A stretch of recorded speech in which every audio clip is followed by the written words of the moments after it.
नमस्कार मैत्रिणी सगळ्यांना, गुड मॉर्निंग। चला आज करायची आपल्याला सुक्या वांग्याची भाजी।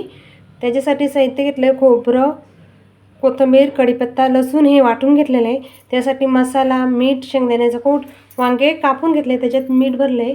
आता ह्याच्यात आपलं साहित्य भरून घ्या। आता याच्यात आपल्याला काळा मसाला, लाल मसाला, चवीपुरतं मीठ ह्याचं मिश्रण करून घेऊ आणि वांग्यात भरू।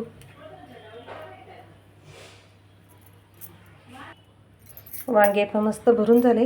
वांग्याच्या जे 4 फोड्या केले, आळे वगैरे राहते कडापर्यंत कापून घ्यायच्या आणि मस्त याच्यात आहे ना मसाला भरून घ्यायचा। असा छान मसाला भरायचा चव बाजूनी आणि परत असं हे पॅक करून घ्यायचं म्हणजे मसाला। चला आता फोडणी देऊ। तेल टाकून घेऊ। कुकर तापतच ठेवला होता।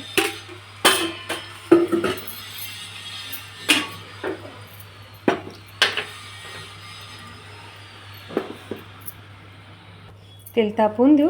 त्याच्यात हिंग,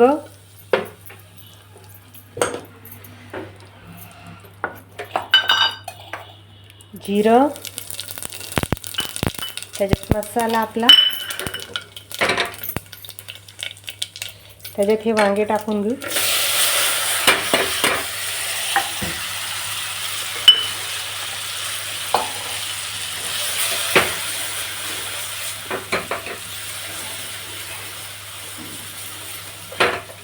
आता मस्त वांगे फ्राय करून घेऊ आपण मसाल्यामध्ये। बाकीचा उरलेला मसाला वरून टाकायचा आहे आपल्याला।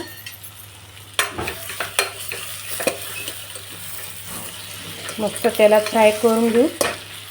वांग्यात मीठ भरेले, मसाल्यात मीठ भरेले, थोडं वरूनही मीठ टाकून घेऊ। सुक्का वांगा करायचं आपल्याला। वाफेत होऊन देऊ। त्याच्यावर झाकण ठेवू। हेच झाकण काढून बघू। वा, त्याच्यात आपल्याला हा उरलेला मसाला बी टाकून घेऊ। याच्यात मिक्स करून घेऊ। असं मस्त सुक्का वांग करायचे। छान वांग फ्राय झालं का याच्यात थोडंसं पाणी टाकू।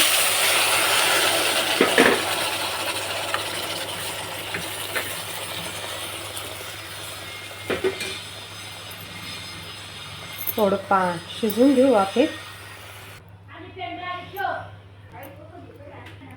झाकण काढून पाहू। आता थोडीशी उकळी आली, याला झाकण लावून कुकरच्या 2 शिट्ट्या करून घेऊ। चला हे वांग आता वाफवून घेऊ। वा, तेव्हा मस्त सुक्का वांग तयार आहे आपलं। एका प्लेटमध्ये काढून घेऊ। मस्त आपलं सुक्का वांग तयार झालं। तुम्ही बी नक्की करून बघा। रेसिपी आवडली तर लाईक करा, शेअर करा। चॅनलला नवीन असेल तर सबस्क्राईब करायला विसरू नका। असेच माझे नवीन व्हिडिओ तुम्हाला बघायला भेटेल। तोपर्यंत सगळ्यांना बाय बाय।